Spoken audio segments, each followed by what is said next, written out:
Hola, ¿qué tal? ¿Cómo están? Buenas tardes, buenos días, donde quiera que nos estén escuchando. Mi nombre es Aideli Ríos, soy presidenta de Nura Latina, Mujeres Líderes en Medio Oriente y Norte de África. Y el día de hoy me complace mucho presentar otro más de nuestros webinars del equipo de educación. Y pues tenemos un webinar muy interesante con una de nuestras líderes, a quien me voy a permitir presentar el día de hoy. Su nombre es Nadia Pumont y si me permiten, antes de pasar con ella, voy a platicar un poquito de lo que es Nadia, de lo que ha hecho. Bueno, que a lo mejor me quedo corta, porque evidentemente que es una mujer con una amplia trayectoria, pero bueno, voy a compartirles que Nadia es licenciada en psicología, tiene un máster en neuropsicología en el ámbito educativo. Tiene una trayectoria profesional de más de 20 años en el área de recursos humanos. Ha trabajado en instituciones públicas y privadas, formando y acompañando equipos en procesos de desarrollo, cambio y liderazgo. Nadia es mentora y emprendedora, es una apasionada por la trascendencia y los negocios creativos. Y bueno, pues actualmente lidera el capítulo LATAM para la plataforma ConnectSUC y la Cámara Islámica Global de Comercio y Negocios, que de hecho ella nos va a tratar el día de hoy de un webinar que está relacionado con este tópico. En esta cámara ella impulsa la cooperación económica y sociocultural entre el mundo occidental y los países islámicos. Nadia es creadora del método IT, Inmersión Integral Trascendental. Más bien es ITI, Inmersión Integral Trascendental, y del concepto de gestión de lo imposible. Propuestas disruptivas que invitan a la transformación profunda desde una perspectiva integral, trascendente y aplicada a los desafíos del mundo real. Bienvenida Nadia Pumont, coordinadora de networking y también del equipo de capacitación. Adelante, Nadia. Gracias Aideli por esa presentación. Súper contenta de poder estar haciendo este webinar acá en Nura Latina, que es una organización que pues precisamente vela por llevar información interesante a todas las mujeres latinas en la región de Medio Oriente, ¿no? De países islámicos. Así es que súper contenta. He elegido un tópico que creo que es de interés para todas porque justamente vamos a hablar del potencial que tiene esta unificación entre latinos y árabes musulmanes, que creo que tiene un potencial enorme en cuanto a lo que se puede lograr, el alcance y los resultados que podemos conseguir juntos, ¿no? Así es que, a ver, voy a compartirte mi pantalla. Estoy tratando acá de compartirte para presentar las diapositivas. Espérame Adelante. que está un poquito lento. A ver, vamos preguntándoles por qué les interesa, cuál es el objetivo de entrar a esto, qué fue lo que les llamó la atención a quienes quieran participar. Renata, si nos quieres compartir. Sí, sí, claro. Sí, bueno, pues en realidad a mí me motivó a entrar a este webinar para descubrir acerca de esta unidad latino-árabe islámica que en realidad pues no conozco esa profundidad de esa relación y a nivel comercial siento que ahorita está teniendo mucho auge y como nadie lo mencionaba, que hay nichos que desconocemos y que pueden ser fabulosos para la expansión de muchos de nosotros que buscamos incursionar en nuevos ámbitos. Entonces, en realidad, conocer esta relación latino-islámica, pues es mi inquietud, saber qué es lo que está pasando ahí que desconozco. Ujú. Sí, de hecho el trabajo que hemos venido haciendo ya con esta red de ConnectSUC ha sido bastante interesante y estamos viendo tanto algunas fortalezas como limitaciones que tenemos en esto de crear este vínculo, esta relación. Uno de los temas principales es cómo crear la confianza, restituir la confianza, porque se ha perdido con anteriores contactos o con intentos aislados que han habido de hacer esta relación. Entonces estamos tratando nuevamente restablecer esa confianza, sobre todo en las relaciones comerciales, económicas, ¿sí? de transferencia de conocimiento. Paula, no te preocupes. Habíamos preguntado qué te animó a estar presente en el webinar. Bueno, pues, me gustaría saber cómo es esa relación entre el Islam y los latinos. Entonces, esa cultura, ¿no? Esa dimensión de cultural o espiritual, cómo lo manejan, cómo va a ser, ¿no? Es mi tema favorito. ¿Ya lo pueden ver ustedes? ¿Se está compartiendo la pantalla? No, ¿Todavía no? yo no lo veo. Además, voy a volver a cargarlo. Bueno, qué bueno que eso sea tu interés, Paula, porque justamente es uno de mis temas favoritos, porque justamente eso hace toda la diferencia sobre el tema de principios, valores, sobre el que se mueve Occidente y el que se mueven los países islámicos. Y vas a ver cómo dentro de la presentación esto va a transformar todo el contexto, todas las áreas de la vida a partir de esos principios, ¿no?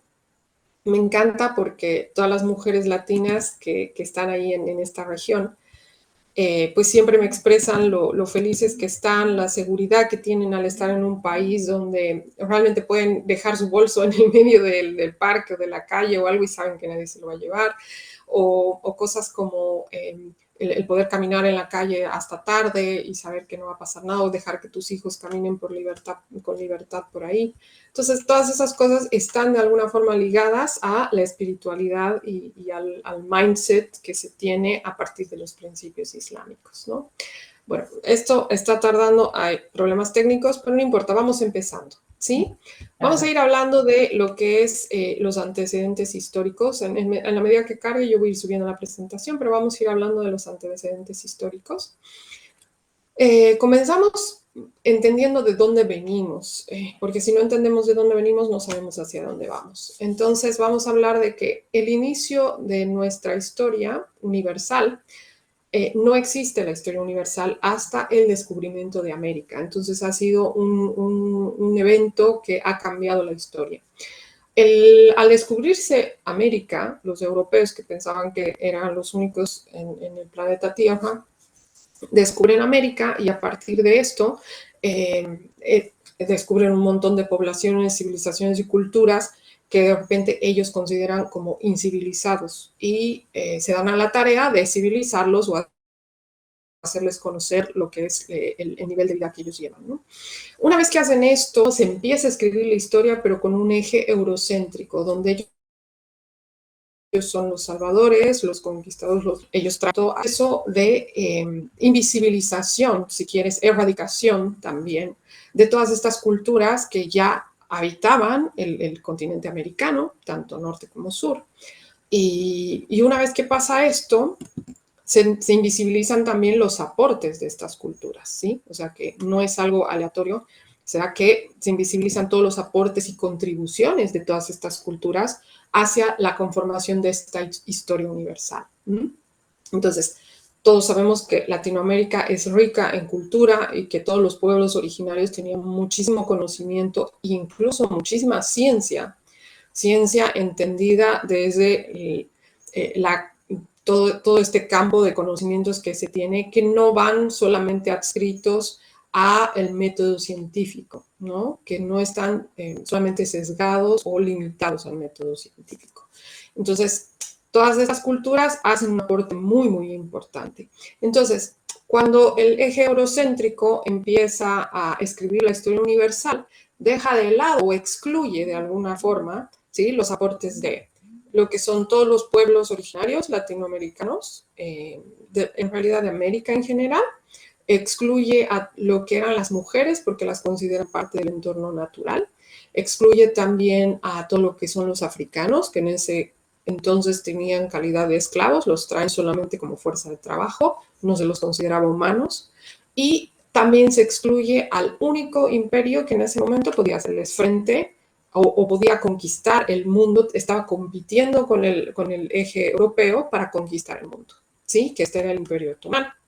Entonces vamos a recordar que eso ha cambiado el curso de la historia, porque justamente con todas las riquezas que se van sacando de Latinoamérica, es que Europa logra en esa puja, en esa pugna, ganarle poder a el Imperio Otomano y conquistar el resto del mundo que le faltaba, ¿no? Entonces, con esta conquista de América se hace un nuevo mapa universal y va cambiando pues toda la estructura de lo cultural, lo sociológico, lo económico, el panorama en general, ¿no? Entonces, vamos a tener que, ¿qué resultados o productos ha dado esto, todo este proceso? Primero, el monopolio de las ciencias está en inglés y eso implica que el monopolio del conocimiento también está en idioma inglés. Y eso cambia absolutamente el acceso que los latinos tenemos a tecnología de punta, a conocimiento de primera mano o a los grandes avances científicos. Cuando uno no habla inglés, pues está privado del 80 o 90% de la información relevante del mundo.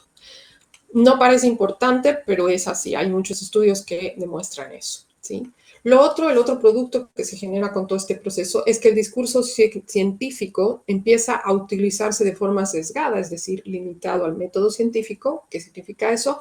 Que solo lo que puedo tocar, sentir, validar físicamente tiene validez, ¿no? Entonces, así se invisibiliza justamente todas estas conocimientos, tradiciones, culturas ancestrales que arrastraron todos nuestros pueblos y también el Islam.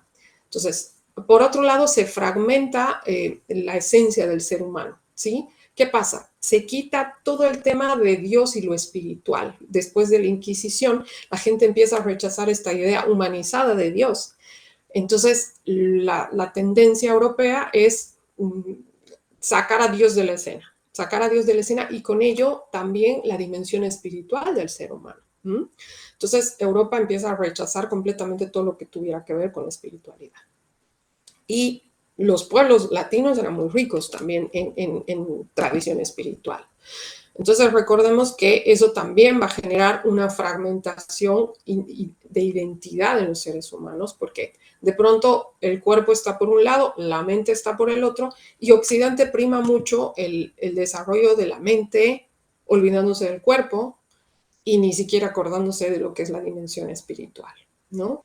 Entonces, eso va a generar un impacto bastante fuerte en todas nuestras esferas de relacionamiento, no solamente en el ámbito escolar o en el ámbito laboral, sino también en el ámbito privado. Yo quiero saber su opinión de qué es lo que consideran que pasa cuando se fragmenta al ser humano. ¿Cuáles creen que son las áreas que se pueden afectar más desde su punto de vista?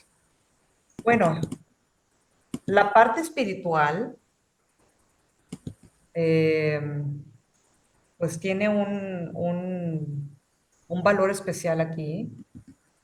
Pero bueno, al final somos emoción, mente, acción, ¿verdad? O sea, al final tenemos esas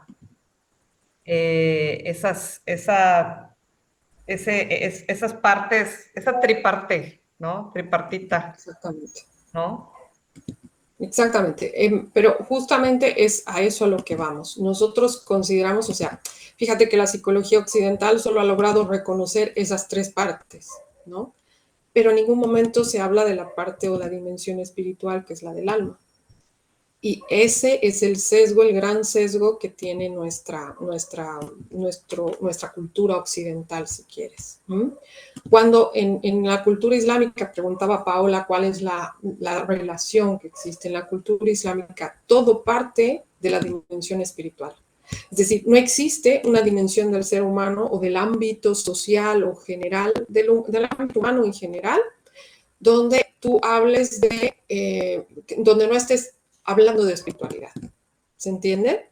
Entonces, todo parte de la espiritualidad, el trabajo, la economía, lo legal, el ámbito social, el ámbito privado, todo parte desde los principios espirituales. Esa es la gran diferencia. Sí, ¿alguien más opina algo diferente? O sea, ¿dónde más creen que puede interferir esto de haber sacado la espiritualidad? ¿Dónde creen que puede haber impactado más a nivel de nuestra interacción? Bueno, pues el fragmentar al ser humano obviamente va a impactar en todos los aspectos, porque todo está integrado. O sea, no puedes Exactamente. dividir el aspecto mental, el aspecto emocional, el aspecto físico, el aspecto espiritual, o sea, todo está integrado. Entonces, si sacas uno, pues se desglosa todo lo demás, o sea, se separa todo lo Exactamente. demás, creo yo. Exactamente. Muy bien, muy cierto, Renata. Entonces, ¿qué pasa? Sobre todo en lo que ha impactado más, y es muy loco, es en el tema de que el ser humano ha empezado a llenar ese vacío existencial creando diferentes ideologías, ¿sí? Ideologías y movimientos que en realidad resultan inefectivos para responder a las verdaderas necesidades humanas, ¿sí? Entonces tenemos el socialismo, hemos tenido el liberalismo, hemos tenido muchísimas corrientes que han ido, el humanismo, muchas corrientes que han tratado de responder a ese vacío existencial, pero al final no lo consiguen, no lo consiguen. Entonces, eh, siempre terminan quebrándose. Incluso la democracia, porque no se cumple, en teoría todas estas ideologías funcionan bien, pero no se cumple porque no tienen como base esta esencia que debe llenar ¿cómo se dice? Las verdaderas necesidades humanas, ¿sí? Y el otro tema es que ha generado el pensamiento etnocéntrico. ¿Qué significa eso? Este pensamiento que te hace creer que nosotros como grupo humano, cultura o sociedad somos diferentes de otros grupos humanos, cultura o sociedad, ¿no? Este pensamiento etnocéntrico ha hecho que se viva peleando por lo que nos diferencia en lugar de aquello que nos unifica, ¿no? Y eso claramente ha generado, como ya tenemos en nuestro como ya tenemos conocido en nuestro medio, en este entorno globalizado, ha generado pugnas de todo tipo, llevándonos incluso a generar guerras como la que estamos viviendo ahora, el genocidio de Palestina, ¿no? Entonces, vamos a ver que hay pasos estratégicos de cómo generar y restablecer este vínculo entre ambos mundos, ¿Se puede ¿sí? ver ya? Primero, gracias, Irene. Sí, por fin, Me voy gracias. Esto bajando es a qué tú me dices. a la tercera lámina. Si ahí acabamos de hablar de esto, vamos a la Ujú. siguiente. Ay, gracias. ¿Cómo podemos restablecer este vínculo entre ambos mundos? No, la superior, Anterior. la de arriba, una más arriba. Ajá, una más arriba. Ay, ¿Esta? gracias. Sí, tenemos que generar espacios de conocimiento e intercambio mutuo y de autoconocimiento. ¿Qué significa? Que los pueblos latinos, todos aquellos que estamos excluidos de este eje eurocéntrico, tenemos que empezar a conocernos nosotros mismos y empezar a revalorizar nuestras propias culturas, nuestra propia herencia, nuestras propias tradiciones, empezar a conocerlas porque solamente a partir de ese conocimiento propio vamos a poder defenderlas o hacer que se visibilicen. Tenemos que hacer que se visibilicen.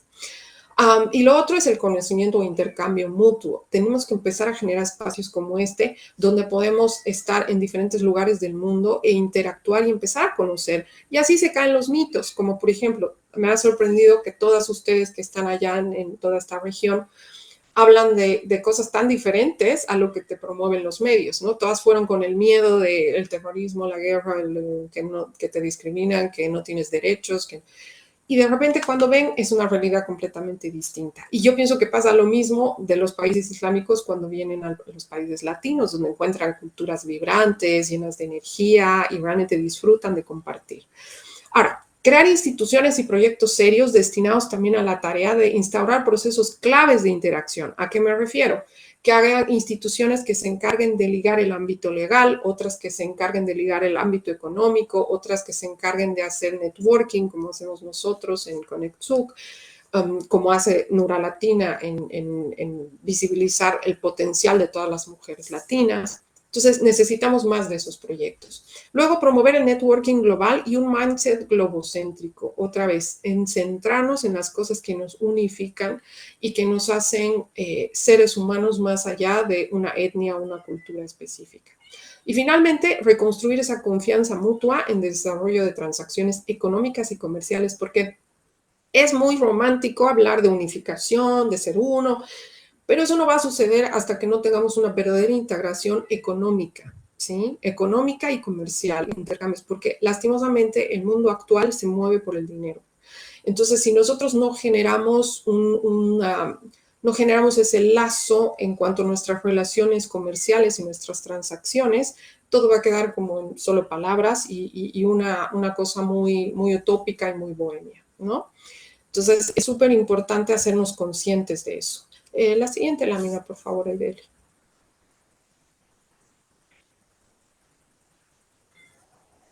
Vamos a ver ahora, vamos entrando a lo que Paola preguntaba, ya un poquito. Aideli, una lámina más abajo. Gracias, amor. El Islam, lo curioso es, yo les había dicho, les había propuesto en el título de esto, ¿por qué es tan peligrosa esa unificación? ¿Sí? Una vez que el eje eurocéntrico ha tomado todo lo que era el mundo, las culturas americanas, se ha encargado muy bien de generar esa división perpetuamente entre musulmanes y culturas. Incluso hay estudios en la Universidad de Harvard que ya han comprobado que toda la eliminación que ha habido de los indígenas de toda la región americana ha sucedido porque ellos ya eran musulmanes. El Islam ya había llegado. Muchos asiáticos también habían llegado a estas regiones y ya el Islam estaba muy propagado. Entonces, una de las teorías es que se elimina a toda esta población para borrar los rastros que quedaban del Islam y poder inculcar los nuevos valores y los nuevos principios que traía Europa. ¿Sí? Entonces, ahora, ¿cómo se mantiene esto? Con todos estos estigmas y paradigmas que se crea alrededor del Islam y ligado tanto al terrorismo, lo que se hace es justamente perpetuar esa división. ¿Por qué? ¿Por qué se tiene tanto miedo de que se unifiquen ambos mundos? Porque el Islam tiene la solución a todos los desafíos del milenio, con principios muy simples, como los que les voy a decir ahora. El recuerdo y la reflexión. Fíjense que el mundo actual, el mundo occidental, está centrado en generarte distracciones, hacer que siempre estés en el entretenimiento, en que tu mente esté en otro lado que no sea pensar en las cosas, reflexionar sobre las cosas importantes y los aspectos importantes. ¿Por qué?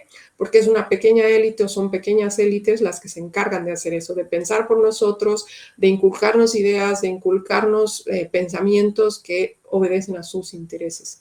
Mientras que la gente está perdida en la distracción y cada vez tiene menos habilidades o capacidad para pensar por sí mismos, ¿sí?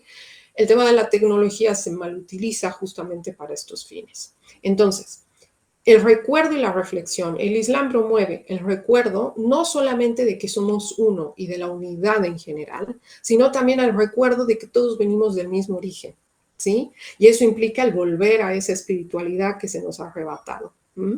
Entonces, el reflexionar, el recuerdo además de lo trascendental, nos permite superar todos los pequeños problemas que tenemos en el mundo físico, ¿sí? En el mundo sujeto al tiempo y al espacio, y a esa limitación de pensamiento que nos hace vivir como en un pequeño holograma, como si estuviéramos en una simulación de juego, creyendo que esta es la realidad, ¿no? Entonces, para eso remítanse también a un libro muy interesante que se llama El universo holográfico, que habla de esto, de que en realidad vivimos en un holograma, que no es donde sucede la realidad, que la realidad sucede en un espacio trascendental que rige todos nuestros espacios en este mundo. Pero traspasa el tiempo, traspasa el espacio y va mucho más allá. Incluso la doctora Miller ha estudiado la espiritualidad durante 15 años en la Universidad de Stanford, si no me equivoco, y ella llega a la conclusión de que las personas que tienen una dimensión trascendental o se aferran a una dimensión trascendental son menos propensos a la depresión.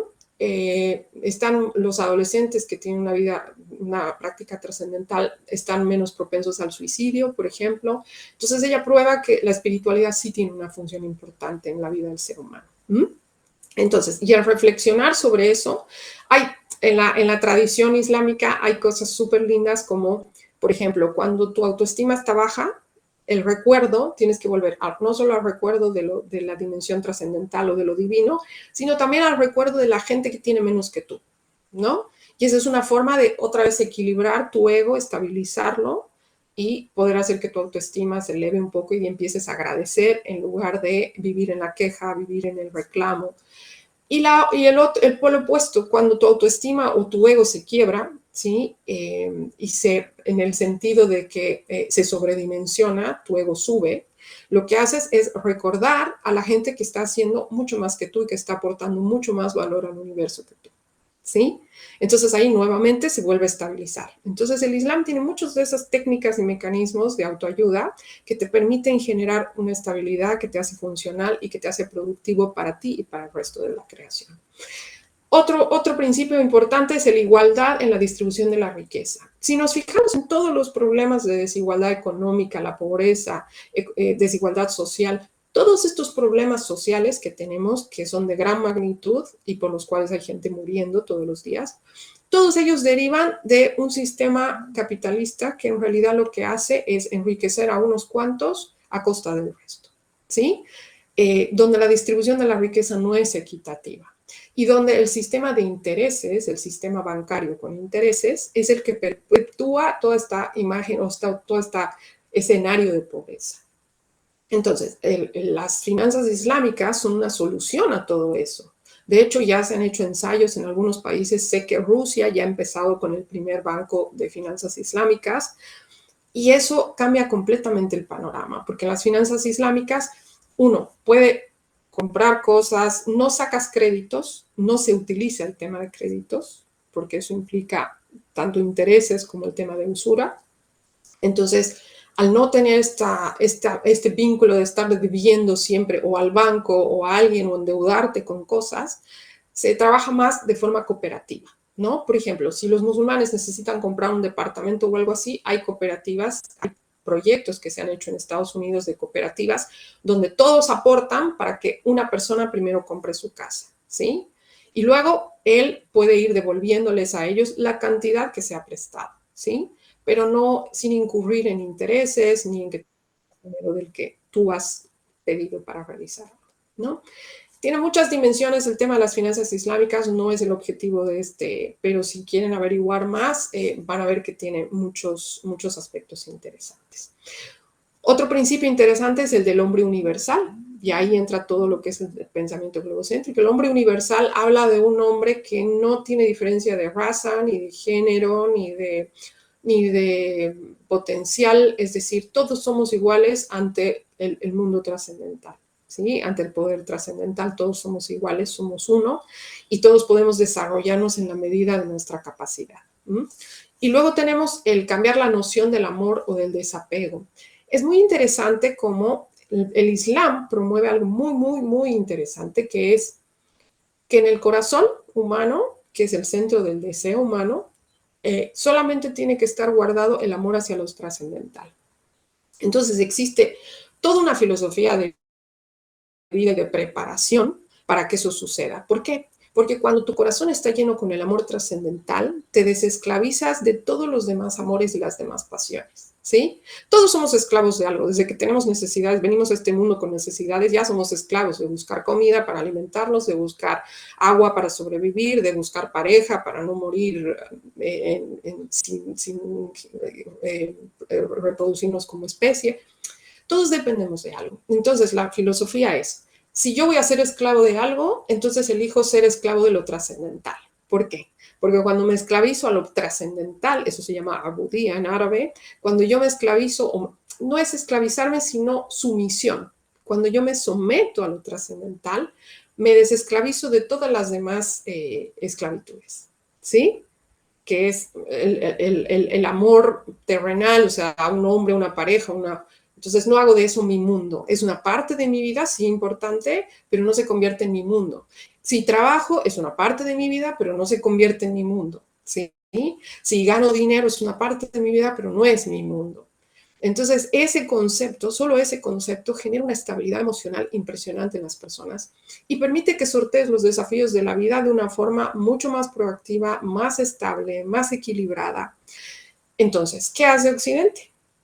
Fíjense cómo Hollywood utiliza millones de dólares solamente para convencerte de que el amor entre la pareja, o sea, el hombre y la mujer, es como el alcance máximo que podemos, la realización máxima que podemos obtener. Cuando tú haces eso, tu alma, que está hecha para llenarse con el poder trascendental, porque ese es tu origen, porque eso es lo que se cree en el Islam y en el sufismo sobre todo, cuando el corazón no está lleno de ese amor trascendental, siempre está vacío y siempre tiene una falta. Es lo que en psicoanálisis se habla de la falta, que todos estamos en falta. Ese vacío tiene que ser llenado con algo. Entonces, ¿qué hace Occidente? Te lo llena con consumismo masivo, fármacos, moda, el promover las relaciones liberales, todos con todos. Son miles de cosas las que hace Occidente como para llenar ese vacío, pretende llenar ese vacío, pero siempre vas a tener gente insatisfecha porque el alma humana ha sido creada para ser llenada con el poder trascendental. Y eso es una necesidad humana que la puedes estudiar desde la ciencia, desde la religión, desde la filosofía, desde donde tú quieras, pero siempre vas a caer en esa misma conclusión, por donde lo veas. Y finalmente, entonces, se trata de eso, de aprender que el amor tiene que mantenerse. El amor por lo trascendental en tu corazón, todos los demás amores están en tus manos, no en tu corazón. Y finalmente, recuperar el conocimiento. El Islam, la primera palabra con la que se crea o empieza el Islam es lee. Fue la primera revelación que le baja al profeta Mohammed cuando recibe el primer capítulo del Islam, y la primera palabra es lee. Entonces, una premisa del Islam es el buscar conocimiento todo el tiempo. Todo musulmán que se precie de serlo tiene que tener como prioridad la búsqueda del conocimiento, que es algo que estamos perdiendo en estos días. Tenemos muchísima información, pero no hay sabiduría, ya no se sabe aplicar ese conocimiento.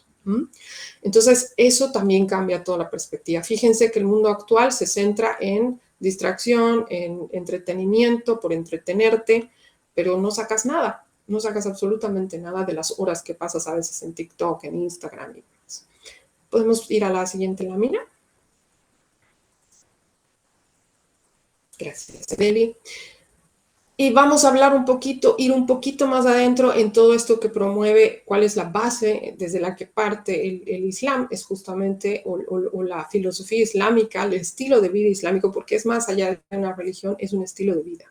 Entonces, habla de la integralidad del ser, y es lo que hablábamos contigo, Aideli, que claro, en Occidente se reconoce con mucha suerte, después de muchísimo trabajo de la psicología occidental, se reconocen solo tres áreas: lo emocional, el pensamiento, lo cognitivo, y la acción, la conducta o lo comportamental. Sin embargo, no existe ninguna disciplina que trabaje el alma como tal. Y puedes buscar en cualquier cultura, no hay nada que trabaje el alma precisamente con la profundidad que lo trabaja el Islam.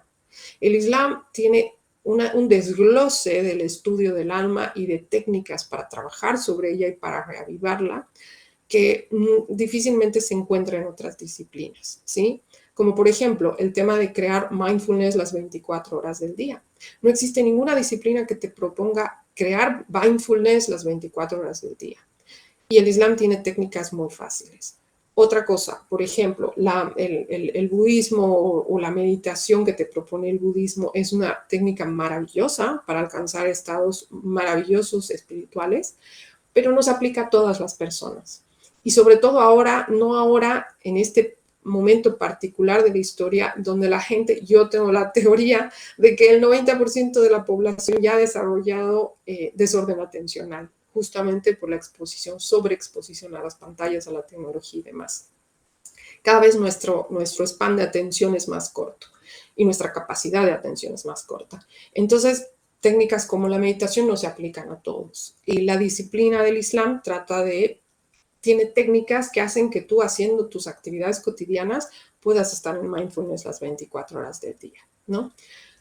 Entonces son como esas bastantes cosas. Entonces tienes una dimensión corpórea, una mental, ¿sí? Está la del corazón, las emociones, que son la antesala al espíritu, y está la dimensión del espíritu, ¿sí? El espíritu, corazón, porque están íntimamente ligados, a esto se llama ruh, y no pertenece al cuerpo, es el elemento trascendental de vida, no reductible ni alcanzable, excepto a partir de la experiencia propia.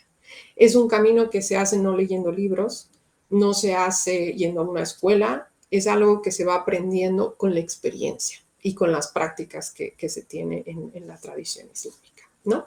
Vamos una página más abajo. Por favor, Aideli. Gracias. Ahora, vamos a hablar de Ya hemos ido muy profundo en lo que puede aportar el Islam, pero vamos a ver cuáles son los aportes mutuos que pueden generar ambos mundos. Para la región de la TAM, después de toda la experiencia que estamos teniendo ahora con esto de generar negocios bilaterales, tenemos que la filosofía de vida islámica con base en principios trascendentales que responden a las necesidades existenciales humanas. Ese sería un gran aporte, como ya lo hemos mencionado. Pero después también tenemos el acceso a nuevos capitales, a tecnología de primera punta, a ciencia y paradigmas o estándares de vida con exposición a sistemas de valores diferentemente o fundamentalmente opuestos a los que se promueve en el mundo globalizado occidental. Para los países islámicos, ¿cuál podría ser el aporte que tiene el interactuar con los países de la TAM? Pues el suministro seguro de alimentos y recursos naturales, que de hecho existe un interés muy, muy alto en los países islámicos y árabes por este tipo de recursos.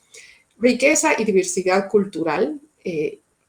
Los pueblos latinoamericanos tienen una riqueza cultural impresionante y compartir eso pienso que haría que la mentalidad de todos crezca. Después tenemos la colaboración en innovación y energías limpias, que eso es un potencial enorme el que existe, porque ya se ha desarrollado un montón de tecnología en los países islámicos, justamente por lo agreste de su geografía y lo complejo de su geografía. Se han desarrollado técnicas que pueden ser fácilmente aplicables a Latinoamérica para, por ejemplo, restaurar corredores verdes, para aprovechar todavía los grandes recursos naturales que tenemos, como por ejemplo en la Amazonía o en todas las reservas que tenemos en los países latinos, ¿no? Después América Latina como nuevo destino para el comercio halal. Fíjense que ese es un espacio aún inexplorado. No existe productos halal en toda la TAM, en Estados Unidos muy poco, pero es como si fuera un mercado virgen todo el tema del comercio halal. ¿Por qué? Porque existe desconocimiento de la gente. Si tú dices kosher, todo el mundo está al tanto de qué significa eso y es un estándar de calidad en cuanto a productos, ¿sí? Pero lastimosamente no ha pasado lo mismo con el halal. Sigue siendo relegado a un ritual islámico religioso, ¿no? Lo que estamos tratando de hacer justamente con la compañía que hemos creado con mis socios, que es la TAM Halal Bridge, es justamente hacer que se empiece a reconocer el halal como un estándar de calidad, tal y como sucede con el kosher. ¿Por qué? Porque además implica beneficios invaluables para la salud y que además son muy requeridos con el panorama que tenemos nosotros de salud en Latinoamérica o en las Américas en general. Y sobre todo se puede promover mucho el tema de las finanzas islámicas y generar de repente sistemas o ecosistemas económicos en Latinoamérica que puedan responder a la situación de pobreza que se vive en estos países, ¿no? Y lo bueno es que en los países islámicos hay muchos recursos económicos para poder aportar y hacer ese crecimiento. Entonces, compartir ambas cosas sería fabuloso. Y recordemos que en la TAM tiene la mayor población mundial de gente educada, altamente educada, ¿sí? Y es una fuerza laboral joven, que eso es lo que está faltando en otros países. Entonces, hay un potencial enorme de unir ambas cosas, el capital de los países islámicos con todo el potencial humano que tiene Latinoamérica para generar proyectos maravillosos. ¿Podemos ir a la siguiente? Que ya creo que es la última. Ahí está. Sectores claves y nuevos nichos de mercado, que me imagino que muchos de ustedes han entrado para esto. Lo que hemos podido ver a partir de la experiencia que estamos creando, la experiencia experimental que estamos creando nosotros, es que hay mucho potencial en la agroindustria y el comercio halal, es decir, toda la producción de alimentos certificados y con potencial de exportación e importación. Tanto traer cosas de países islámicos, productos como muy típicos de la región, como exportar nuestros recursos naturales hacia países islámicos. Hemos tenido pedidos, hay muchísimo interés en el café, hay muchísimo interés en la carne de Latinoamérica, hay muchísimo interés en litio, en oro de todas nuestras regiones. Entonces, ahí se abre como una puerta bastante grande para poder hacer ese fortalecimiento económico en el que necesitamos. Las finanzas islámicas también son un campo absolutamente inexplorado Entonces, ahí puede dar también una respuesta a este monopolio capitalista que existe tan fuerte y arraigado en nuestra región. Energía y minería, inversión conjunta en hidrógeno verde, litio, petróleo y gas, que nuestra región latinoamericana es rica en eso, muy, muy rica en eso, pero no tienen a veces ni la infraestructura ni los capitales para explotarlo o explorar. ¿Sí? Finalmente, infraestructura en asociaciones público-privadas en puertos, ferrocarriles y construcción de corredores bioceánicos. Se pueden hacer proyectos maravillosos. Otro aspecto que no está muy explorado es el turismo y la cultura. Destinos y gastronomía con enfoque islámico. Se llama turismo halal, como toda una filosofía de poder tener espacios que tengan como desde la comida halal hasta diversiones o entretenimiento que sean halal. Por ejemplo, cuando las mujeres usan el velo, que en un hotel puedan ir y hay un espacio reservado para mujeres musulmanas, ¿no? Es un ejemplo de todo lo que significa la filosofía halal. Es muy amplio, como para que lo explique en esta presentación.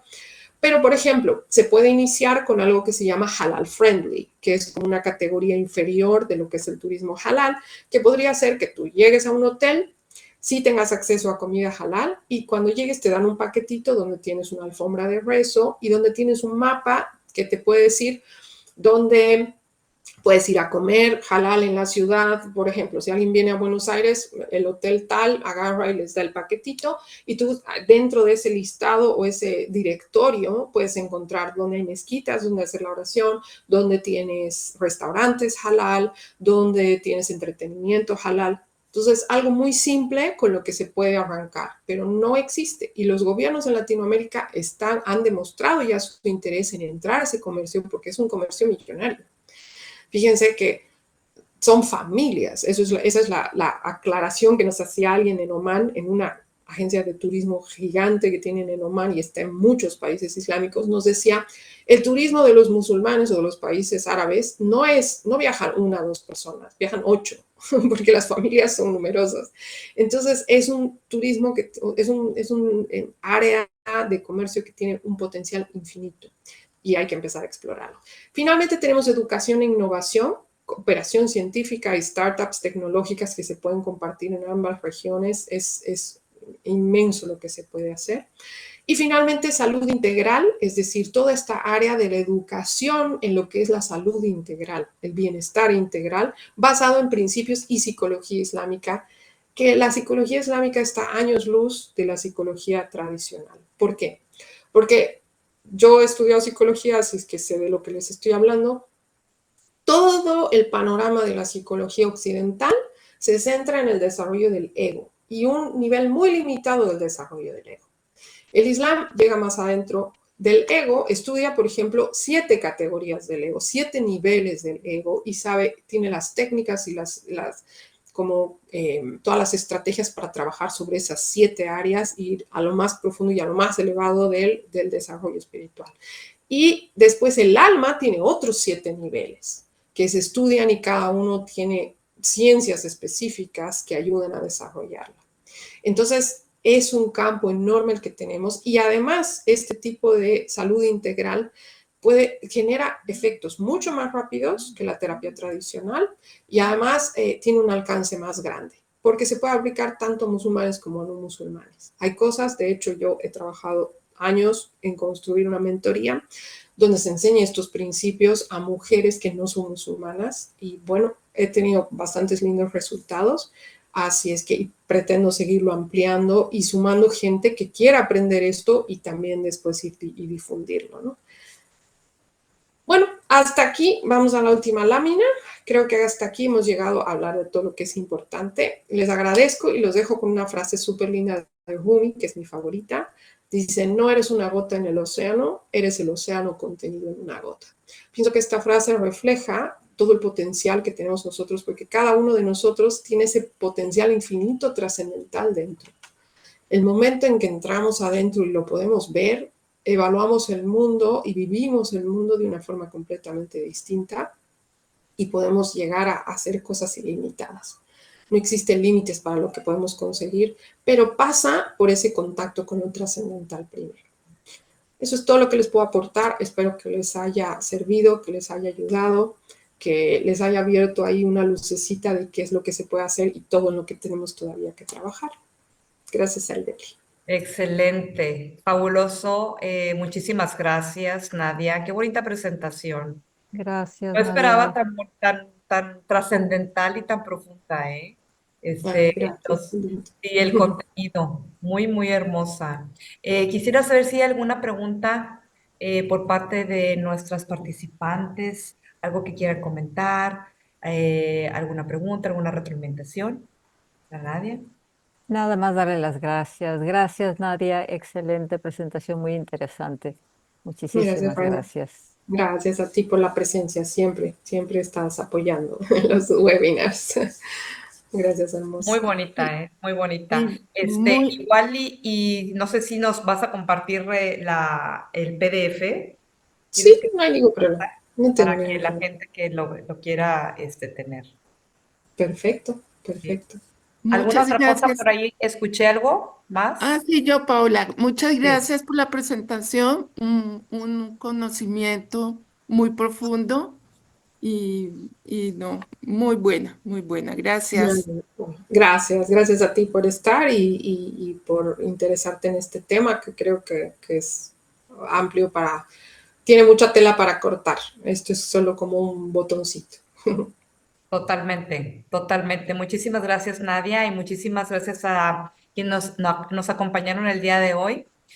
Nos complace mucho, bueno, tener cada vez gente que le interesa ir más allá en el conocimiento, en conocimiento tal vez que no, pues no pertenezca inclusive a lo mejor a nuestro día a día, a nuestro sistema, pero que como has dicho, Nadia, expandirnos en ese ámbito, pues también nos hace crecer y nos hace evolucionar y nos hace Totalmente, aprender. Y qué totalmente. mejor que sigamos expandiéndonos, trayendo más información y más contenido a nuestra mente y a nuestro espíritu en lo particular. Pues muchísimas Entonces, gracias a todas y Nadia, te mandamos un fuerte abrazo. igual, otra para ustedes. Besos. Bendiciones entonces y bueno, Chao. hasta la próxima entonces para todos.